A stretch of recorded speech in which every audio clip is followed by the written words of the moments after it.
Hi friends, welcome to Jesse's Cookbook. இது வந்து நம்மளுடைய ஓணம் ஸ்பெஷல். இந்த டைம் ஓணம் யாருக்குமே இல்லை, எல்லாரும் கஷ்டத்தில் தான் இருக்கும். எல்லாருக்கும் ஒவ்வொரு பிரச்சனைகள் இருக்குது இந்த டைம். அதனால நமக்கு வந்து கொரோனாலாம் சீசன் இன்னும் முடியல அப்படின்ற ஒரு வருத்தத்தோடு இருந்தாலும் இப்போது நம்ம வந்து அடப்பிரதமன் நம்ம வந்து செய்கிறோம்.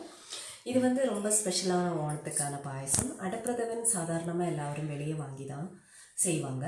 இப்போ நம்ம அடை செஞ்சு நம்ம இந்த பாயசம் செஞ்சுருக்கோம். நம்ம வந்து இதை எப்படி செய்யலான்னு பார்க்கலாம் வாங்க. இப்போது ஒரு கிளாஸ் வந்து அரிசி மாவு, நைஸ் அரிசி மாவு நம்ம எடுத்துக்கலாம். இந்த எந்த கப்பில் நம்ம எடுக்கிறோமோ அதே கப்பில் நமக்கு தண்ணியும் நம்ம வந்து ஊற்றணும். அப்புறம் வந்துட்டு இது வந்து அடப்பிரதமனுக்காக தான் நம்ம செய்கிறோம். இது வந்து அடப்பிரதமன்றது ரொம்ப ஸ்பெஷலாக ஓணத்துக்கு அடப்பிரதமன் பாயசன்றது ரொம்ப ஸ்பெஷலு. இப்போ இது வந்து பழைய காலத்தில் செஞ்சிட்டு இருந்தது எப்படின்னா, அரிசி ஊற போட்டு அதை அரைச்சி இலையில் ஊற்றி அதுக்கப்புறம் ஸ்டீமில் இலை மடித்து ஸ்டீமில் வச்சு நல்லா வேக வைப்பாங்க. நல்லா வேக வச்சுட்டு அதுக்கப்புறம் அதை எடுத்து வெயிலில் காய வச்சு அதுதான் பேக்கெட் போட்டு வரும்.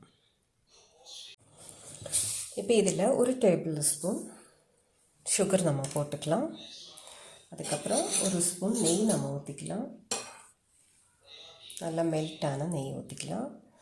இது கொஞ்சம் நல்லா ஒரு சாஃப்டாக வரணுன்றதுக்காக நம்ம நெய் ஊற்றிக்கலாம். அதுக்கப்புறம் எந்த கிளாஸில் நம்ம பவுடர் எடுத்தோமோ, அரிசி மாவு எடுத்தோமோ, அதுலேயே நம்ம வந்து தண்ணியும் எடுக்கணும். அப்போ ஒரு கிளாஸ் தண்ணி ஊற்றி இனி நல்லா நம்ம மிக்ஸ் பண்ணிக்கலாம். இப்போ நம்ம கட்டை இல்லாமல் நல்லா மிக்ஸ் பண்ணிக்கலாம். ஏன்னா அரிசி மாவுன்னும் போது ஒவ்வொரு அரிசி மாவும் ஒவ்வொரு மாதிரி இருக்கும். அப்போ நமக்கு வந்து தண்ணி அதுக்கப்புறம் தேவைப்பட்டால் மட்டும் நம்ம ஊற்றிக்கலாம். ஃபஸ்ட்டு இந்த மாதிரி தான் நம்ம ஊற்றிக்கலாம். இப்போ வந்து லூஸாக வேணும் நமக்கு, அப்போ நம்ம இன்னும் தண்ணி ஊற்றணும். இப்போது இது வறுத்த மாவுன்றதுனால நிறைய தண்ணி பிடிக்குது. இப்போ வந்து நம்ம வந்து ஒரு கிளாஸ் தண்ணி ஊற்றிட்டோம். மாவு எவ்வளோ எடுத்தோமோ அவ்வளோ தண்ணி நம்ம எடுத்துட்டோம். இனி நம்ம நல்லா கலக்கிட்டு கொஞ்சம் கொஞ்சம் தண்ணி நம்ம மிக்ஸ் பண்ணிக்கலாம். கொஞ்சம் லூஸாக தான் நமக்கு வேணும். இப்போ வந்து நம்ம இன்னும் கொஞ்சம் தண்ணி மிக்ஸ் பண்ணி இப்போ நம்ம வந்து ஒரு 1.25 கப்பு தான் தண்ணி ஊற்றிருக்கோம். ஒரு கப்பு மாவுக்கு 1.25 கப்பு தண்ணி தான் ஊற்றிருக்கோம். நீங்கள் எந்த கப்பில் எடுக்கிறீங்களோ அதே கப்பில் தண்ணி எடுத்துட்டிங்கன்னா இது இப்போ 1.25 கப்பு இந்த மாதிரி ஒரு பக்குவத்துக்கு கொண்டு வந்துடுங்க. ஒரு ஸ்டீல் பிளேட் எடுத்துக்கோங்க. 2 பிளேட் இருந்தால் 2 பிளேட் எடுத்துக்கலாம். ஒரு பிளேட் வச்சு அது வெந்ததும் இது இறக்குனதும் இன்னொரு பிளேட்டு நம்ம அதில் வச்சுக்கலாம். இப்போ நம்ம வந்து இட்லி பாத்திரத்தில் தான் நம்ம வைக்கிறோம். அப்போது இட்லியில் நம்ம வந்து இட்லி வைக்கிற மாதிரி ஸ்டீமில் தண்ணி வந்து நம்ம வச்சுக்கலாம். தண்ணி நல்லா இந்த தண்ணி நல்லா கொதித்து ஸ்டீம் வந்ததும் நம்ம இதை வச்சுக்கலாம். இது வச்சு ரொம்ப நேரம்லாம் வேண்டாம், கொஞ்சம் நேரம் தான். நம்ம அதை எடுத்து பார்க்குறதுக்கும் நல்லா ட்ரை ஆகிடும். இப்போ இதிலிருந்து ஒரு கரண்டி நம்ம இதில் ஊற்றிக்கலாம்.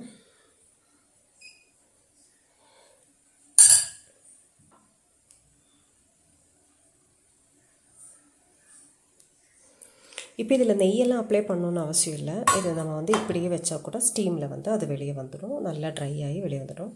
இப்போ நம்ம நைஸாக வந்து ஊற்றுறது தான் பெஸ்ட்டு. இப்போது நம்ம இட்லி தட்டு மேலே இப்படி வச்சிடலாம். நல்லா ஸ்டீம் வருது, நம்ம வந்து இப்படி வச்சிடலாம். கை சுடாமல் இப்படி வச்சுக்கலாம். வச்சுட்டு நம்ம வந்து நல்லா க்ளோஸ் பண்ணி வச்சுக்கலாம். இப்போ இந்த பிளேட்லலாம் இந்த மாதிரியே செஞ்சு கட் பண்ணி நிறைய அந்த கத்தியோட கட்டிங்ஸ் தான் இருக்குது. இப்போ இதில் வந்து நம்ம ஊற்றிடலாம். ஆனால் அது ஆனதும் இதில் நம்ம வந்து திருப்பி இதை நம்ம வச்சிடலாம். இப்போது நல்லா சுற்றிக்கலாம். நெய் தடவல்னாலும் நல்லா தான் வரும், நெய் தடவணும்னு அவசியமே இல்லை. இப்போ அது வெந்ததும் இதை நம்ம அதை இறக்கிட்டு இப்போது நம்மளுடைய அடப்பிரதமனில் அடை ரெடி ஆயிடுச்சு. இப்போ பாருங்கள் 7 நிமிஷம் ஆச்சு. 7 நிமிஷத்தில் இது நல்லா ரெடி ஆகிருக்கா. இப்போ நம்ம இதை எடுத்து கை சுடாமல் எடுத்துக்கலாம். எடுத்து கீழே வச்சுக்கலாம். இது நல்லா ஆறுனதுக்கப்புறம் நம்ம அதை கட் பண்ணிக்கலாம். இப்போ வந்து நம்ம கட் பண்ணிக்கலாம். இது நல்லா ஆறி இருக்குது. இப்போ நம்ம வந்து கட் பண்ணிக்கலாம். நமக்கு எந்த மாதிரி சைஸில் வேணும், எவ்வளோ பெருசாக வேணும், எவ்வளோ சின்னதாக வேணும்னாலும் நம்ம கட் பண்ணி எடுத்துக்கலாம். இப்போ இந்த மாதிரி கட் பண்ணிவிட்டு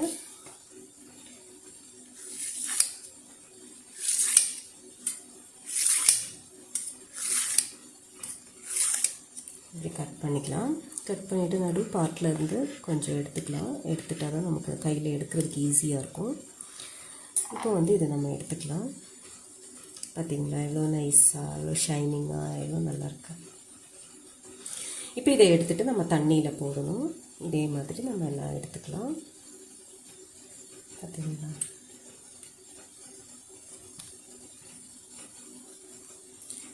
நடு பாட்டிலேருந்து எடுத்துக்கலாம். எடுத்துட்டு நம்ம தண்ணியில் போட்டுடலாம். நல்ல சில் வாட்டரில் நம்ம போட்டுக்கலாம். எல்லா டைமும் நம்ம வந்து மாவு ஊற்றும் போதும் ஒவ்வொரு டைமும் நம்ம கிளறி ஊற்றணும். இப்போ நம்ம வந்து தண்ணியில் போட்டுடலாம். நல்ல சில் வாட்டர் இருக்குது, அதில் நம்ம போட்டுடணும். இதை விடையும் குட்டியாகவும் நம்ம எடுத்துக்க முடியும். இது நைஸாக இருக்கிறதுனால இந்த சைஸ் ஓகே, இது ஓகே. இன்னும் சின்னதாக வேணால் கூட நம்ம எடுத்துக்கலாம். கரெக்டாக ஒரு 7 நிமிஷம் ஸ்டீமில், அவ்வளோதான். நமக்கு அடை ரெடி ஆயிடுச்சு. அடை பிரதமன் என்ன பெரிய விஷயம் அப்படின்னு நினச்சிட்ருக்கோம். நானும் வெளியெல்லாம் நிறைய டைம் அடை வாங்கி தான் செஞ்சுருக்கேன்.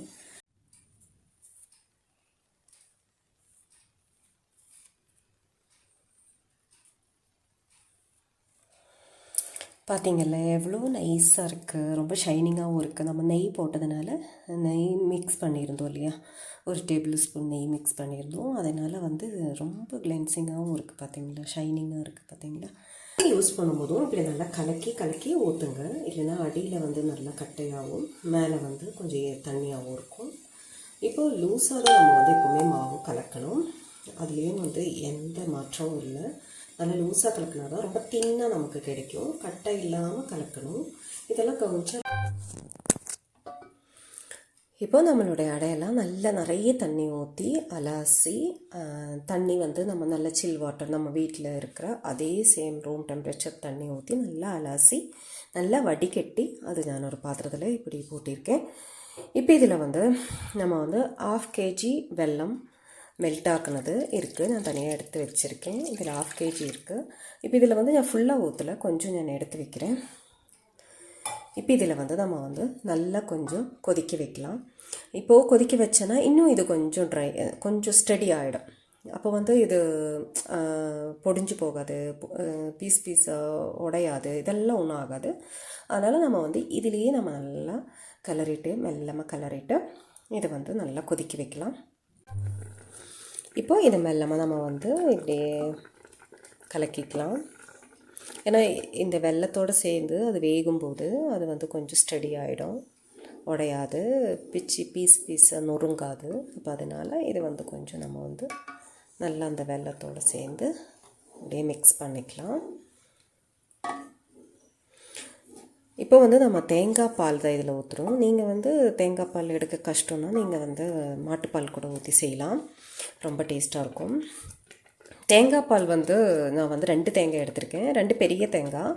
அது திருவி லைட்டாக வார்ம் வாட்டர் ஊற்றி நான் வந்து அரைச்சிருக்கேன். நீங்கள் வந்து வார்ம் வாட்டர் ஊற்ற வேண்டியதில்லை, ஏன்னா மிக்ஸி கெட்டு போயிடும். ஏன்னா அங்கெல்லாம் வந்து ஆல்ரெடி ரூம் டெம்பரேச்சர் தண்ணியே ஊற்றினா போதும். இப்போ நம்மளுடைய தண்ணி வந்து கொஞ்சம் கோல்டாக இருக்கிறதுனால, இந்த பிளேஸ் கொஞ்சம் கோல்டாக இருக்கிறதுனால நாங்கள் வந்து கொஞ்சம் வார்ம் வாட்டர், லைட்டான வார்ம் வாட்டர் ஊற்றி நம்ம வந்து அரைச்சிக்கணும். அரைச்சிட்டு நம்ம ஒவ்வொரு கப்பாக தண்ணியாக ஊற்றி அரைச்சி நம்ம வந்து ஃபஸ்ட்டு பால் செகண்ட் பால்னு எடுத்துக்கணும். ஃபஸ்ட்டு அரைச்சி கிடைக்கிற திக்கு பால் தான் ஃபஸ்ட்டு பால். அதுக்கப்புறம் திருப்பி நம்ம வந்து அதில் வந்து கொஞ்சம் தண்ணி ஊற்றி திருப்பி அரைச்சிட்டு எடுக்கும்போது அது கொஞ்சம் தின் பாலாக இருக்கும், அதாவது செகண்ட் பால்னு சொல்லுவாங்க. திருப்பி அதே மாதிரி அந்த 2 தேங்காவோட அந்த பீரை அது ஃபுல்லாக எடுத்து திருப்பி கொஞ்சம் சுடு தண்ணி இல்லைன்னா பச்சை தண்ணி ஊற்றி நல்லா அரைச்சிட்டு அதுக்கப்புறம் பிழிஞ்சு எடுக்கும்போது ஒரு ஸ்ட்ரெயினர் வச்சு நம்ம பிழிஞ்சு எடுத்துக்கணும். அப்போ நமக்கு அது வந்து கொஞ்சம் தண்ணியாக தான் கிடைக்கும், ஆனாலும் அது வந்து தேர்ட் பால்னு சொல்லுவாங்க. இப்போது நம்ம வந்து அந்த பால் அந்த மாதிரி எடுத்து வச்சுக்கணும். திக்கு தேங்காய் பால் கடைசியில் தான் நம்ம ஊற்றணும். அது தேங்காய் பால்னா ஒரு நல்ல டேஸ்ட்டு தான். அதுக்கேற்ற மாதிரி நம்ம வாக்கிங் எக்ஸசைஸ் எல்லாமே கொஞ்சம் பண்ணிக்கணும். இப்போ நம்ம தேங்காய் பால் ஊற்றலாம். அதில் வந்து லாஸ்ட்டு பால், செகண்ட் பால், தேர்ட் பாலெல்லாம் ஒன்றா தான் நான் வச்சுருக்கேன். ஃபஸ்ட் பால் மட்டும் நல்லா திக்கு பால் மட்டும் தனியாக எடுத்து வச்சுருக்கேன். இப்போ இந்த பாலெல்லாம் நம்ம ஊற்றிக்கலாம். ஊற்றி நல்லா அது வந்து கொஞ்சம் நல்லா கொதித்து கொஞ்சம் திக்காக வரும். அந்த டைமில் நம்ம வந்து ஃபஸ்ட்டு பால் ஊற்றிக்கலாம். இப்போது நல்லா கொதிச்சிட்டே இருக்க தேங்காய் பால். இப்போ நம்ம வந்து அதில் கொஞ்சம் சால்ட்டு போடணும். அப்போ தான் வந்து நம்ம அந்த சுகருக்கே டேஸ்ட் வரும். அப்போ நம்ம கொஞ்சம் சுகருக்கு டேஸ்ட் வர்றதுக்காக கொஞ்சம் சால்ட்டு நான் போட்டிருக்கேன். திருப்பி வந்து நம்ம அடிக்கடி கொஞ்சம் கிளறிக்கலாம். இது இப்போ நான்ஸ்டிக் பாத்திரன்றதுனால ஒன்றும் பிரச்சனை இல்லை. வேறு ஏதாவது பாத்திரம்னா நம்ம கொஞ்சம் கிளறி விட்டுட்டே தான் இருக்கணும்.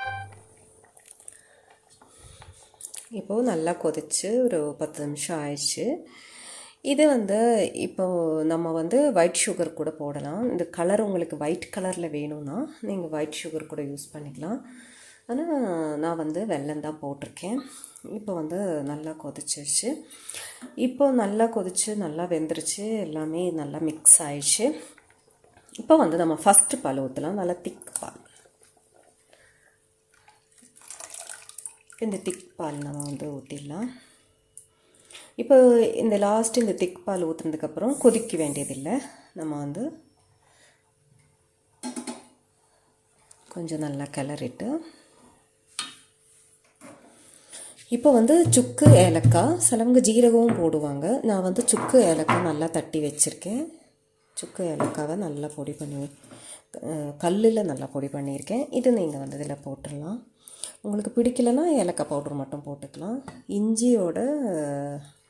இஞ்சி வந்து தான் காய வச்சு தான் சுக்குன்னு சொல்கிறோம். இப்போ இந்த சுக்கு வந்து நமக்கு ரொம்ப நல்லது. இரும்பல், தும்பல், கோல்டு இந்த மாதிரி எல்லாத்துக்குமே ரொம்ப நல்லது. அதனால் இது கடைசி டைமில் தான் நம்ம போடணும். ஃபஸ்ட்டே போட்டு இதோட விட்டமின்ஸ் எல்லாம் போயிடும். அதனால் இப்போ நம்ம வந்து ஆஃப் பண்ணிக்கலாம். ஏன்னா நம்ம வந்து எல்லாமே தேங்காய் பால் நம்ம பண்ணும்போது எப்போவுமே நம்ம வந்து நல்ல தண்ணியில் தான் நம்ம வந்து தேங்காய் பாலுக்கு பச்சை தண்ணியாக இருந்தாலும் சுடு தண்ணியாக இருந்தாலும் எடுக்கணும். அப்போ இந்த திக்கு பால் போட்டு நம்ம வந்து கொதிக்க வைக்க வேண்டியதில்லை. அதனால் நம்ம வந்து இப்போது ஆஃப் பண்ணிக்கலாம். இப்போ நான் ஆஃப் பண்ணுறேன். லைட்டாக கொதி வருது, நான் ஆஃப் பண்ணிடுறேன். அப்போ அந்த திக்கான அந்த பால், அந்த ஃபஸ்ட்டு பால் இருக்குது பார்த்திங்களா, திக்கு தேங்காய் பால், அதோடய டேஸ்ட்டு கொஞ்சம் நல்ல டேஸ்ட்டாக இருக்கும். அது நல்லா கொதிக்காமலே சாப்பிட்டா தான் அது டேஸ்ட்டாக இருக்கும். இப்போ நம்மளுடைய அடப்பிரதமன் ரெடி ஆகிடுச்சு. ஆனால் இது கொஞ்சம் நேரம் இருக்க இது நல்லா டைட்டாக நல்லா திக்காக ஆகிடும். இப்போ நம்ம வந்து இதில் வந்து கிரேப்ஸு, இது ட்ரை கிரேப்ஸு, அதுக்கப்புறம் வந்துட்டு தேங்காய் வந்து சின்ன சின்னதாக கட் பண்ணி அதுக்கப்புறம் முந்திரி பருப்பு, இது எல்லாமே நெய்யில் வறுத்து நம்ம போடலாம்.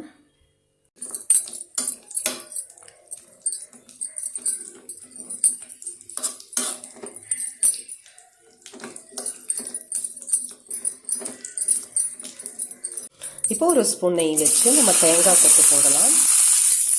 இப்போ தேங்காய் கொத்து வந்து பழைய காலத்துலலாம் வந்து முந்திரி பருப்பெல்லாம் இல்லை, ஏழைங்கெல்லாம் முந்திரி பருப்பெல்லாம் வாங்க முடியாது. அப்போ வந்து எல்லாருமே வந்து தேங்காய் கொத்து பாயசத்தில் வறுத்து போடுவாங்க. இப்போ வந்து ஒரு பிஞ்சு தேங்காய் கொத்து இருந்தால் எல்லாருக்குமே சாப்பிடலாம். சிலவங்க வயசானவங்களால சாப்பிட முடியாது. இப்போ நம்ம இளநியை விட கொஞ்சம் முத்துனதுக்கு எடுக்கும். அப்போ அது வந்து பிஞ்சாகவே இருக்கும். அதுக்கு நமக்கு வந்து சாப்பிட்றதுக்கு ரொம்ப ஈஸியாக இருக்கும். அந்த மாதிரி வயசானவங்களாக இருந்தால் அந்த மாதிரி நம்ம செஞ்சு கூட வறுத்து போடலாம். இல்லை பல்லுக்கெல்லாம் பிரச்சனை இல்லைன்னா நம்ம முத்தின தேங்காவே வறுத்து போட்டுக்கலாம். இது நெய்யில் வறுத்து போடுறது வந்து ரொம்ப கால பழக்கம். அதுவும் இந்த பாயசத்தில் முக்கியமாக இதாக போடுவாங்க.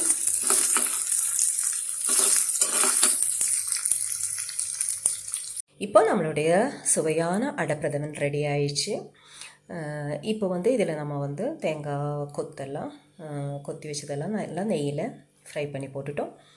கேஷ்நட்டும் அதே மாதிரி ஃப்ரை பண்ணி போட்டுட்டோம்.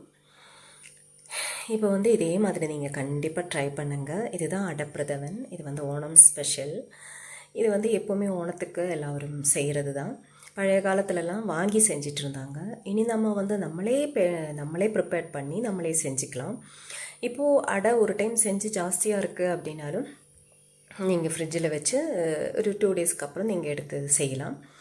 அப்படி இல்லைன்னா மீதி வர எல்லாத்தையும் நீங்கள் நல்லா வெயிலில் வச்சு நல்லா வந்து காய வச்சுடுங்க. காய வச்சுட்டோன்னா நீங்கள் வந்து நல்லா ஸ்டோர் பண்ணி எடுத்து வைக்கலாம், எவ்வளோ நாள் வேணால் கூட. ஆனால் என்னென்னா முக்கியமாக கவனிக்க வேண்டியது, நைஸாக நம்ம ஊற்றணும்.